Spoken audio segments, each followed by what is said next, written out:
तो दोस्तों यहाँ पर अब क्या है ये, इस चीज़ के बारे में बात करेंगे कि ये क्या है।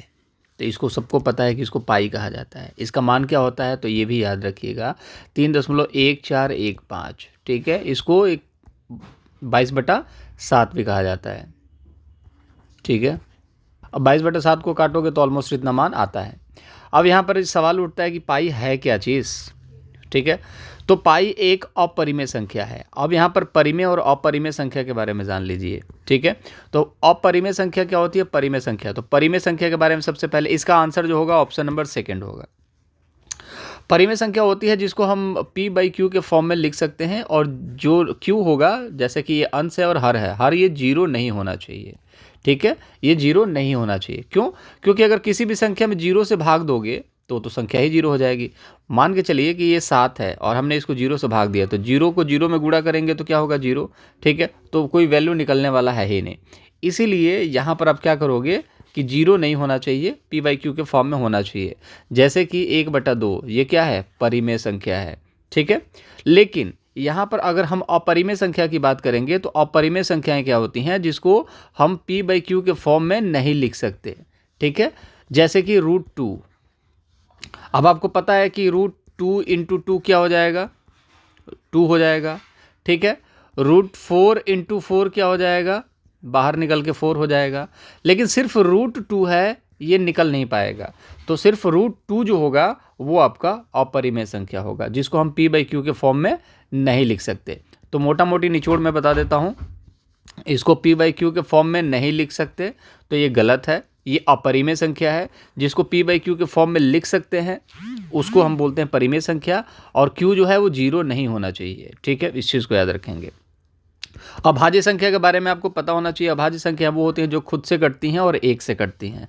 ठीक है, उसको अभाज्य संख्याएं कहते हैं। मैं समझता हूँ थोड़ी सी लंबी यहाँ पर सेशन चल रहा है, लेकिन चीज़ों को सीखिए। ठीक है, अब यहाँ पर सवाल ये आएगा कि पूर्णांक क्या है सर, इस चीज़ के बारे में बताइए। तो पूर्णांक क्या होता है, जैसे यहाँ पर जीरो है, फिर यहाँ पर 1, फिर 2, फिर 3, फिर 4, ऐसे जा रहे हो, फिर इधर -1, -2, -3, ये आपके क्या होते हैं, पूर्णांक होते हैं। एक सवाल यहाँ पर बनेगा, क्या जीरो भी पूर्णांक है? क्योंकि इसमें प्लस में जा रहे हैं, माइनस में जा रहे हैं, तो बीच में तो ये भी पड़ रहा है, तो क्या ये भी आपका पूर्णांक है? तो इसका जवाब है नो। ठीक है, जीरो क्या है, एक होल नंबर है, मतलब कि पूर्ण संख्या है, अपने आप में पूर्ण है। ठीक है, एक के आगे लगा दे तो 10।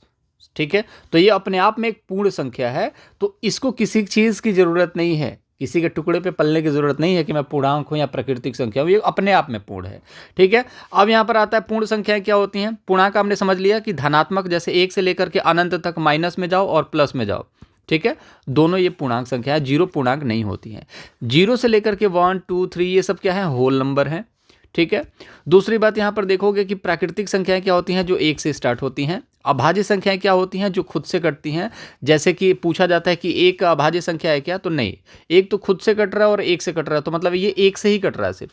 दो सबसे छोटी अभाज्य संख्या है और सम अभाज्य संख्या है, इस चीज़ को भी याद रखिएगा। सबसे छोटी सम अभाज्य संख्या और सबसे छोटी भाज्य संख्या। ठीक है, सॉरी, हाँ, सबसे छोटी भाज्य संख्या और समाभाज्य संख्या क्या है, 2 है, क्योंकि ये एक से भी कटती है और खुद से भी कटती है। तो ये कुल मिला जुला करके थोड़ा सा निचोड़ था। ये बहुत कॉम्प्लिकेटेड हो जाता है जो बच्चे शुरू में तैयारी करते हैं, तो उस चीज़ को याद रखिएगा। एक नहीं समझ में आया तो एक बार दोबारा देख लीजिएगा। पाई के बारे में किसने बताया था, आर्यभट्ट ने बताया था, इसको भी याद रखिएगा। जब यूरोप वाले लोग यहाँ पर ABCD सीख रहे थे कि कैसे इंग्लिश को फ्लुएंट, मतलब कि पूरी दुनिया में फैलाना है, उसके लिए ABCD जल्दी से सीख लो, उस समय आर्यभट्ट क्या कर रहे थे, गणित की समस्याओं को सुलझा रहे थे, इसलिए आर्यभट्ट बेस्ट है। ठीक है, तो यहाँ पर आप देखेंगे नया प्रश्न है कि युयुत्सा क्या है। ठीक है, तो युयुत्सा क्या है, उस चीज़ के बारे में ऐसे ही सवाल बनते हैं आज के टाइम पे। किसने, ये है चीज़ क्या, पहले तो ये देख लो, ये मूल प्रवृत्ति है। मूल प्रवृत्ति क्या होती है, मूल मतलब कि आपको पता है, जड़। ठीक है, तो जो आपके अंदर है ऑलरेडी पहले से, उसको मूल प्रवृत्ति कहते हैं। जैसे युयुत्सा आपके अंदर है पहले से, तो अब क्या होगा, किसी भी छोटी बात पर आपको गुस्सा आ जाएगा। ठीक है, तो याद रखिएगा, जो भी मूल प्रवृत्ति होती है ऑटोमेटिकली आपके पास है, और जो बाहर आपको दिखता है, ठीक है, उसको बोलते हैं संवेग, जिसको हम लोग बोल सकते हैं फीलिंग, इमोशन। ठीक है, जैसे कि बोला जाता है ना कि आपके चेहरे पर इमोशन दिख जाते हैं कि आप दुखी हैं या फिर आप खुश हैं। ठीक है, आप क्रोधित हैं, ठीक है, आप जल रहे हैं, ये सारी चीज़ें आपके चेहरे पे दिखती हैं, तो वो बाहरी आवरण है। लेकिन मूल प्रवृत्ति जो आपके अंदर होता है, ठीक है ना, जैसे कि पलायन। ठीक है, आप इस चीज़ को याद रखिए, पलायन क्या है, आपके अंदर पहले से है, ठीक है, आपके अंदर पहले से है कि अगर कहीं भी कुछ ऐसा वैसा हुआ तो आप पहले भागने वालों में से हो, ठीक है। तो वो ये प्रवृत्ति जो है आपके अंदर पहले से ही है, और ये कब दिख जाएगा, जब आप भाग जाओगे, मतलब कि भय का भाव आपको दिख जाएगा। तो पलायन का क्या होता है, भय। तो भय क्या है, संवेग है, और पलायन क्या है, मूल प्रवृत्ति। तो इसको याद रखिएगा। 14 मूल प्रवृत्ति के बारे में, संवेग के बारे में विलियम मैकडूगल ने बताया था, तो इसको भी याद रख लीजिएगा, ये पूछा जाता है, ठीक है। अगला प्रश्न है कि शारीरिक विकास का एक प्रमुख नियम निम्न में से कौन सा है। तो शारीरिक विकास की यहाँ पर बात की जा रही है, ठीक है। तो द्रुतगामी विकास, द्रुतगामी मतलब कि रैपिड, ठीक है, ठीक है। अनियमित, तो अनियमित विकास का नियम तो कहीं है ही नहीं, ठीक है। तो ऐसा लगता है कि आपको अनियमित विकास, आपको शरीर को लेकर के कोई नियम ही नहीं है। कभी पता चले रात को सो करके उठे तो एक पैर बढ़ा हुआ हो, आपका एक हाथ बढ़ा हुआ हो, ठीक है, ऐसा तो है नहीं, ठीक है। तो अनियमित विकास का नियम है नहीं। मानसिक विकास का नियम, तो शारीरिक विकास के बारे में जब यहाँ पर बात की जा रही है तो मानसिक विकास का कोई औचित्य है नहीं। संकल्पना कल्पना एवं संवेदनात्मक विकास का नियम, तो शरीर में कल्पना और संवेद, जो क्या बोलते हैं, संवेदनात्मक, मतलब कि यहाँ पर बात की जा रही है इमेजिनेशन और इमोशनल डेवलपमेंट की, ठीक है। तो ये इमेजिनेशन है, ठीक है, ये इमोशनल डेवलपमेंट है। तो इस चीज़ की बात हो रही है, तो ये भी शरीर के विकास से इम्पोर्टेंट नहीं है। अगर आप इमोशनल नहीं हो, आप सोच नहीं सकते, तो क्या आपका शरीर नहीं बढ़ेगा, बिल्कुल बढ़ेगा। तो शारीरिक विकास जो है वो वृद्धि से रिलेटेड होता है, और बाकी जितनी चीज़ें होती हैं वो विकास से रिलेटेड होती हैं, इसको भी आपको पता होना चाहिए। तो यहाँ पर देखिए, द्रुतगामी विकास मतलब रैपिड, आपने सुना भी होगा, रैपिड इंग्लिश स्पीकिंग कोर्स करके कोई बुक आती थी पहले, जो 30 घंटे में आपको इंग्लिश सिखाती थी। 30 घंटे मतलब कि 30 दिन, हर दिन एक एक घंटे दो, आप सीख जाओगे, मतलब रैपिड मतलब बहुत तेज़ी से। दूसरी आपने देखा होगा, रैपिड रिलीफ करके कोई बाम आता है, जो आपके दर्द हो रहे हैं वहाँ पर आपने अगर उस बाम को लगाया तो रैपिड रिलीफ मिलेगा। कुछ गोलीज ऐसी आती हैं, टैबलेट्स, जिसको खाने से रैपिड रिलीफ होगा, मतलब सर में दर्द है तो ठीक हो जाएगा। रैपिड मतलब बहुत फास्ट। तो आप देखोगे बच्चों का जो जन्म होता है ना, और उसके 3 साल तक बच्चे बहुत तेज़ी से ग्रोथ करते हैं, हाइट बहुत तेज़ी से बढ़ती है 3 साल तक। फिर अब देखोगे कि 3 साल के बाद थोड़ा सा जो है बैलेंस बनता है, फिर 6 से लेकर के 9 साल तक तेज़ी से बढ़ती है, फिर उसके बाद 12 साल तक बिल्कुल आराम से, उसके बाद 12 से 18 के बीच में अगर देखोगे तो बड़ी तेज़ी से यहाँ पर रैपिड ग्रोथ होता है। तो शरीर का जो विकास है वो एक रैपिड विकास के तरीके से, द्रुतगामी विकास के तरीके से यहाँ पर होता है, ठीक है। तो याद रखिएगा, रैपिड ग्रोथ के बारे में अगर जहाँ पर भी बात हो, वो क्या होता है, शारीरिक विकास से संबंधित होता है। तो आंसर जो होगा वो ऑप्शन नंबर फर्स्ट, रैपिड। और किसी भी तरीके के ज्ञान में अगर हम बात करेंगे ना, जैसे विकास, क्या विकास द्रुतगामी है, तो विकास में कभी भी रैपिड नहीं। विकास जो होता है, जैसे हम डेवलपमेंट की बात करेंगे तो वो एक ग्रेजुअल प्रोसेस है, ठीक है। जैसे कि आप कोई भी चीज़ सीख रहे हो, क्या एक बारे में जितनी सारी वीडियोस बना रहा हूँ वो सारी चीज़ें दिमाग में जाएंगी, क्या नहीं जाएंगी। क्या करना पड़ेगा, आपको बार बार देखना पड़ेगा, और धीरे धीरे चीज़ें समझ में आनी स्टार्ट होती हैं। वो एक ग्रेजुअल प्रोसेस है, बिल्कुल धीरे धीरे, पता भी नहीं चलेगा, ठीक है। तो याद रखिएगा, विकास जो है, डेवलपमेंट जो है वो आपका ग्रेजुअल प्रोसेस है, लेकिन शारीरिक विकास एक आपका क्या है, वो भी हल्का फुल्का ग्रेजुअल है, लेकिन कुछ टाइम पर ये क्या होता है, रैपिड होता है, बहुत तेज़ी से होता है, कंपैरिजन देन डेवलपमेंट। तो देखिए, एक अगला प्रश्न है इंग्लिश से रिलेटेड। मैक्सिमम क्वेश्चंस हम लोग यहाँ पर डिस्कस करेंगे, ताकि आपको चीज़ें समझ में आए कि किस तरीके के क्वेश्चंस पूछे जाते हैं। ये पूरा सेट ज़रूर देखिएगा, ये अच्छे खासे लेवल के क्वेश्चंस हैं जो बार बार पूछे जाते हैं, ठीक है। चैनल को सब्सक्राइब करना चाहें तो कर सकते हैं, अगर अच्छा लगे तो कुछ पूछना है तो कमेंट बॉक्स में पूछ सकते हैं। तो देखिए, यहाँ पर है, if playing the children went home. तो सबसे पहले तो हमें ऑप्शन देखना होता बहुत तेज़ी से।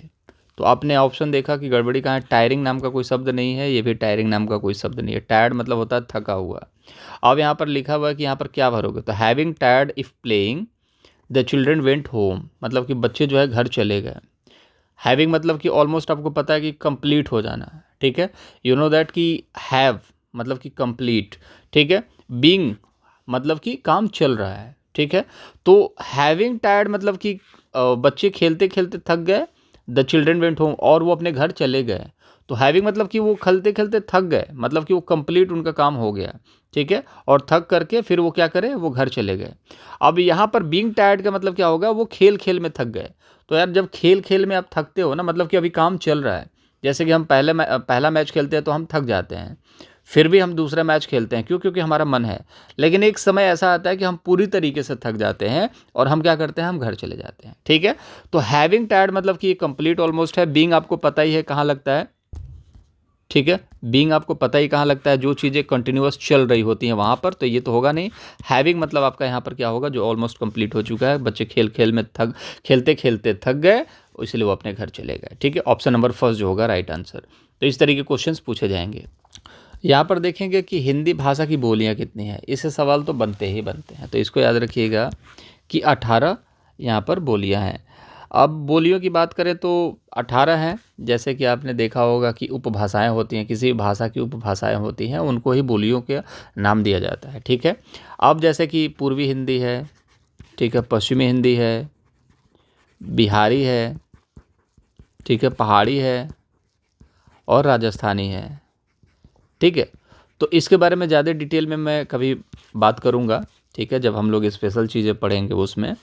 तो इनके कुल मिला जुला करके कितने भाषाएं हो जाती हैं, टोटल उपभाषाएं 17 हो जाती हैं, और एक दक्षिणी हिंदी होती है। ठीक है, वो मिला करके 18, तो 18 यहाँ पर उपभाषाएं हैं। भाषाओं की अगर हम बात करें तो 22 भाषाएं जो हैं संविधान में वर्णित हैं। आप इस चीज़ को जानते ही हैं कि 8वीं अनुसूची में 22 भाषाएं हैं। अब इसके बारे में भी मैं आपको बताऊंगा, और टोटल मैप से मैं चीज़ें कराऊंगा आपको, ताकि चीज़ें याद हो जाएं। ठीक है, जितना मेरे बस का है मैं वो चीज़ करूंगा। बाकी आप बहुत सारे लोग वीडियोज़ नहीं देखते हैं या शेयर नहीं करते हैं, उससे वैसे भी अब मैं क्या बोलूँ, मुझे फ़र्क नहीं पड़ता। आप लोग शेयर करें चाहे ना, जो बच्चा देखना चाहता है वो देखे, जिसको समझ में आता है समझे। और चलिए आगे देखते हैं। चौराहा शब्द में समास है। ठीक है, अब देखिए समास से भी सवाल आएंगे, तो समास देख लेते हैं क्या है समास। दो शब्दों को मिलाकर के एक शब्द बना दिया जाता है। ठीक है, चौराहा। ठीक है, अब ये ऐसे ही है, चौराहा मतलब 4 राहों का समूह। ठीक है, तो ये क्या होने वाला है आपका, द्विगु, गुणा से रिलेटेड है। कहने का मतलब है कि नंबर्स। तो यहाँ पर याद रखेंगे द्विगु, गु से गुणा, गुणा मतलब कि नंबर्स की बात की जा रही है। तो जहाँ पर भी नंबर आए वहाँ पर आपको क्या करने हैं, द्विगु लगाने हैं। जहाँ पर भी द्वंद्व है, जैसे कि दिन का रात से, प्यार का नफरत से, ठीक है ना, सुबह का शाम से, वो क्या होता है, द्वंद्व होता है। कर्मधारय में देखोगे कि कोई भी उपसर्ग और प्रत्यय की बात करें, जैसे कि यहाँ पर आप देखोगे उपसर्ग प्रत्यय, जैसे महात्मा। ठीक है, तो अब यहाँ पर आत्मा लग गया और महान लग गया। ठीक है, तो महान आत्मा, तो महान पहले क्या हो गया, उपसर्ग हो गया, जो पीछे लगता है उसको प्रत्यय। तो उपसर्ग और प्रत्यय में कोई भी चीज़ ऐसी जो कि यहाँ पर बताता हो विशेषता। ठीक है, तो महान है जो आत्मा, महान है जो आत्मा, मतलब कि जो आत्मा है वो क्या है, महान है। मतलब कि महान क्या होता है, विशेषता बता रहा है। तो जहाँ पर भी किसी भी चीज़ में, किसी भी शब्द में विशेषता बताने की बात आ जाती है, उसको कर्मधारय बोलते हैं। इस चीज़ को याद रखिएगा। और अव्ययी भाव समास जिसमें पहला पद प्रधान होता है, जैसे कि प्रतिदिन। ठीक है, अब हम सिर्फ दिन की बात करें तो दिन तो काम नहीं चलेगा। ठीक है, लेकिन हमने क्या लगा दिया यहाँ पर कि प्रति, मतलब कि यहाँ पर एक विशेषता बता देता है। तो ये अव्ययी भाव समास हो, मतलब सॉरी विशेषता नहीं, ये एक कहीं ना कहीं आप देखोगे कि प्रधान पद है प्रति। ठीक है, तो प्रति जो है एक प्रधान है, अगर ये नहीं होगा तो दिन का वैल्यू खत्म हो जाएगा। तो प्रतिदिन मतलब कि प्रधान क्या है, प्रति, तो इसलिए अव्ययी भाव समास होता है। एक होता है आपका बहुव्रीहि, जिसमें दोनों पद प्रधान होते हैं, जैसे कि गजानन। ठीक है, ठीक है, तो बहुव्रीहि याद रखिएगा, ये सवाल बन जाता है कि जिसमें दोनों पद प्रधान होते हैं उसको क्या कहते हैं, बहुव्रीहि। तो ये छोटा सा था, ये तो मैंने अभी आपको क्वेश्चन के माध्यम से डिस्कस कर दिया। इसके बारे में हम समास पढ़ेंगे तो भी हम यहाँ पर डिस्कस करेंगे। तो यहाँ पर है, संविधान ने राष्ट्रीय गान को कब अपनाया। देखिए, एक है राष्ट्रीय गान, एक होता है राष्ट्रीय गीत। राष्ट्रीय गीत क्या होता है, जिसको हम बोलते हैं वंदे मातरम। ठीक है, और वो किसने लिखा था, बंकिम चंद्र चटर्जी ने। ठीक है, इस चीज़ को याद रखिएगा। अब यहाँ पर हम बात करते हैं गान की। तो गान को कब अपनाया गया था, तो 24 जनवरी 1950 को अपनाया गया था, इसको याद रखेंगे। दूसरी चीज़ ये है कि 24 जनवरी 1950 को अपनाया गया था, तो ये जो राष्ट्रीय गान है ये लिखा किसने है, तो रविंद्रनाथ ठाकुर ने लिखा है। ठीक है, तो रविंद्रनाथ ठाकुर, कई बार रविंद्रनाथ घोष कई लोग बोस बोलते हैं, पर ठीक है, रविंद्रनाथ ही आपको दिखने को मिलेंगे। तो रविंद्रनाथ ठाकुर याद रखिएगा। ठीक है, और ये तत्वबोधनी एक पत्रिका है जहाँ से लिया गया है, इसको भी याद रखेंगे। तत्वबोधनी, थोड़ी सी हैंड राइटिंग अच्छी नहीं है तो उसको देख लीजिएगा आप लोग। तो तत्वबोधनी। दूसरी चीज़ है कि इसको मॉर्निंग सॉन्ग ऑफ इंडिया भी कहा जाता है। ठीक है, राष्ट्रीय गान को मॉर्निंग सॉन्ग ऑफ इंडिया भी कहा जाता है, मॉर्निंग सॉन्ग ऑफ इंडिया इसको कहा जाता है। अब यहाँ पर मॉर्निंग सॉन्ग ऑफ इंडिया क्यों कहा जाता है, क्योंकि ये एक अंग्रेजी अनुवाद है जो कि 1919 में करा गया था, इसको याद रखिएगा। ठीक है, इससे ज़्यादा कुछ नहीं पूछता। हाँ, ये पूछ सकता है कि ये पहली बार कब गाया गया था, कांग्रेस के अधिवेशन में, तो यहाँ पर याद रखिएगा 1911 को ये गाया गया था 1911 कलकत्ता अधिवेशन में। ये कलकत्ता उस समय बोला जाता था, कलकत्ता अधिवेशन में ये गाया गया था 1911 में। इसको याद रखेंगे, ठीक है। अध्यक्ष थे नारायण दत्त, ठीक है। एनडी याद रख लेना, एंड याद रख लेना इस तरीके से। अब देखिए यहाँ पर निम्न में से कौन सा जैवमंडल का अजैविक घटक नहीं है। अब थोड़ी सी वीडियो लंबी हो गई है तो मैं जल्दी से बता देता हूँ आपको। जैवमंडल में जैविक और अजैविक। अजैविक, जैविक क्या होता है जिसमें जान होती है, अजैविक क्या होता है जिसमें जान नहीं होती है।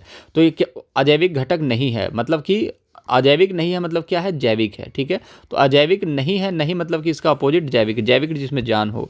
तो फास्फोरस में जान होता है क्या, प्रोटीन में होता है, मृदा में नहीं, कवक में जान होता है। तो option number first right answer होगा। इस चीज़ के बारे में बात करेंगे। ईवीएस बहुत बढ़िया से पढ़ने वाले, मज़ा आएगा, ठीक है।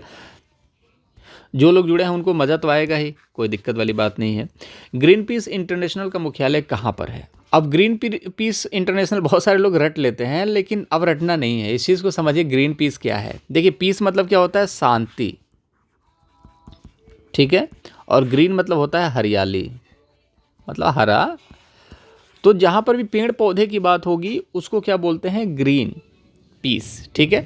तो जहाँ पर भी ग्रीन पीस आए तो ये किससे संबंधित है, ये संबंधित है वनों से, वनों की कटाई से, जलवायु परिवर्तन से। और सारी चीज़ें ऑलमोस्ट डिपेंड किस चीज़ पर करती हैं, पौधों के ऊपर। अगर पौधा है, अगर बहुत सारी चीज़ें हैं, जैसे कि मान के चलिए कि वन है तो आपको ऑक्सीजन की कमी नहीं होगी, प्रदूषण को भी काटने का काम करते हैं, बहुत तरीके से काम होता है, ठीक है। तो ग्रीन पीस को याद रखिएगा, ये हरियाली से रिलेटेड है, संबंधित है, ठीक है, वनों से संबंधित है। दूसरी चीज़ है ये नीदरलैंड में स्थित है, नीदरलैंड में एम्स्टर्डम, ठीक है। ये एक जगह है नीदरलैंड में। कई बारी बच्चे क्या है एम्स्टर्डम याद कर लेते हैं लेकिन नीदरलैंड याद नहीं करते हैं, तो नीदरलैंड भी इसको याद करना पड़ेगा कि नीदरलैंड में ये है, ठीक है। दूसरी बात और भी कुछ यहाँ पर जो आपके देखोगे कि संस्थाएं हैं जिसका मुख्यालय कहाँ पर है, कब बना, ये सब चीज़ें हम लोग सेपरेट बात करेंगे, ठीक है। तो याद रखिएगा इसका है एम्स्टर्डम, नीदरलैंड में स्थित है, इसको भी याद रखिएगा, ठीक है। और बना कब था, 1971 में बना था। 55 देश ऑलमोस्ट इसके साथ काम कर रहे हैं, ये इंपॉर्टेंट है। और यहाँ तक आप आ चुके हैं तो इसका जवाब आप कमेंट बॉक्स में ज़रूर बताइएगा कि इसका आखिरी क्वेश्चन का क्वेश्चन नंबर, आखिरी जो है, जो भी लास्ट क्वेश्चन है, इसका आंसर आप फटाफट कमेंट बॉक्स में बता दीजिएगा। क्या होगा अगले वीडियो में, इसके साथ सेशन को जब शुरू करूंगा तो इसके बारे में मैं बता दूंगा। बाकी मुलाकात अगले वीडियो में करेंगे। अपना ख्याल रखिए। वीडियो अच्छा लगा तो चैनल को सब्सक्राइब नहीं कर लेंगे, लाइक कर दीजिएगा अगर इच्छा करे तो। और कमेंट बॉक्स में अगर कुछ पूछना है, बताना है तो आप बता सकते हैं। PDF जो है इसकी टेलीग्राम पर मिल जाएगी, टेलीग्राम का लिंक डिस्क्रिप्शन में है, जा करके फ़ायदा उठा सकते हैं, रिविज़न कर सकते हैं।